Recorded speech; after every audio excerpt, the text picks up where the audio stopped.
Good morning, it's James. I do hope and pray this message finds you and your loved ones peaceful, thriving, and well. I can't tell you how much I want to do this message justice this morning. I thought about this pretty much all morning as I made my way slowly up to the treehouse. It's so funny, I was going through the leaves, crackling frozen leaves that frost all over them. Absolutely beautiful. And it reminded me of a time when I was in my mid-20s and I was living in a place called Karmacholing, which is a Buddhist retreat monastery place in northern Vermont.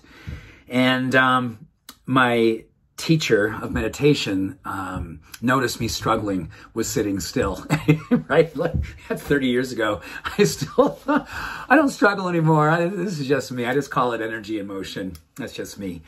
And he said, listen, you don't have to sit still in order to feel God. You don't have to sit still in order to get into the frequency and the currency of spirituality. Go take a walk. So this morning I was walking through the leaves, the crunching, the smell. And if you've ever been in a cooler climate, pre-winter, when the leaves have come down, they start to kind of give off that beautiful And then it hit me, the suddenness of life. You know, we hear often in life about sudden death, where someone just, boom, they were here and they were gone. I know I have lost people that I love to sudden death. But I want to talk today about sudden life, the experiencing of sudden aliveness.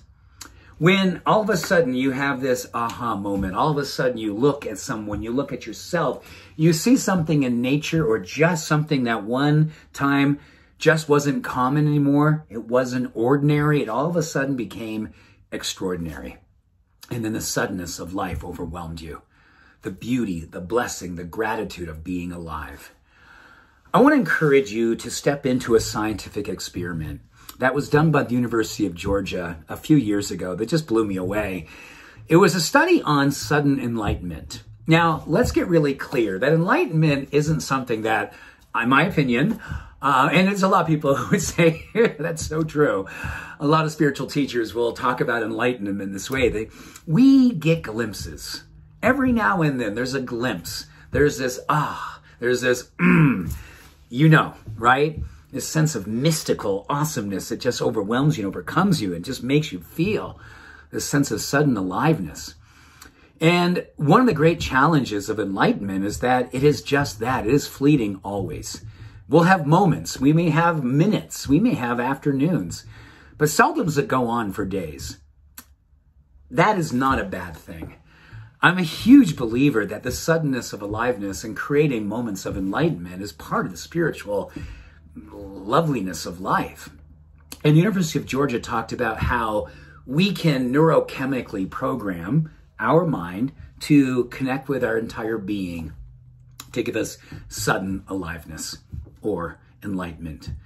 They talked about how moving quickly, and if you can move quickly enough to raise your heart rate, you can get uncomfortable where you have your heart rate raised to such a degree that you can't even say anything out loud, right? You can't speak. You're just kind of catching your breath. So your heart rate is up. And they talk about getting your heart rate up and then immediately laying down once you've done that. Laying down and cupping your heart, closing your eyes, and just allowing the cadence of your breath to find its way back to equanimity. Beautiful word. The balance, the spiritual balance of life. That is enlightenment in terms of what we can see from a functional MRI. That is when we feel neurochemically vitally awake, beautifully alive, divergent in our thinking and our creativity. And it's a training ground for other times in life when we want to kind of just check out to check in, check out from what's going on out there in the world so we can come back in to know what's going on in our world, where we can feel the suddenness of life. You know, this morning, you may be getting ready to go out and do your busy life. Hopefully, you're going to make connections with people. Hopefully, you're going to be connected to spirit in different ways throughout your day through leaving marks on people.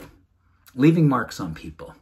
Making them feel like, oh my gosh, I'm just better because you came into their life. I'm just better because you saw me. I'm just better because you loved on me. and made me feel more possible. That is how we bring the suddenness of life into every being that has the blessing of seeing you, laying eyes on you, being loved by you. We can't afford right now to dim our light to make the world more comfortable. We can't afford to tone down our vibrancy to acquiesce to average. We cannot ratchet down our magnificence to fall prey to mediocrity.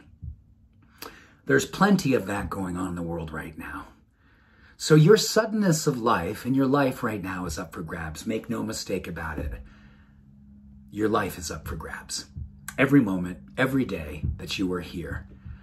But you get a chance to imprint upon yourself through that one experience from the University of Georgia. But more importantly, taking that suddenness of life and putting it into, onto, around every human being that you can enlighten on your path.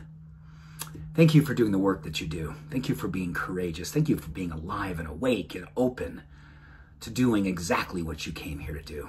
That first breath you took, whenever that was a vow to stand for what it is that we just shared this morning. The suddenness of life. It's here. It's now. It's you. All love. Every blessing. Have an awesome day. Bye for now.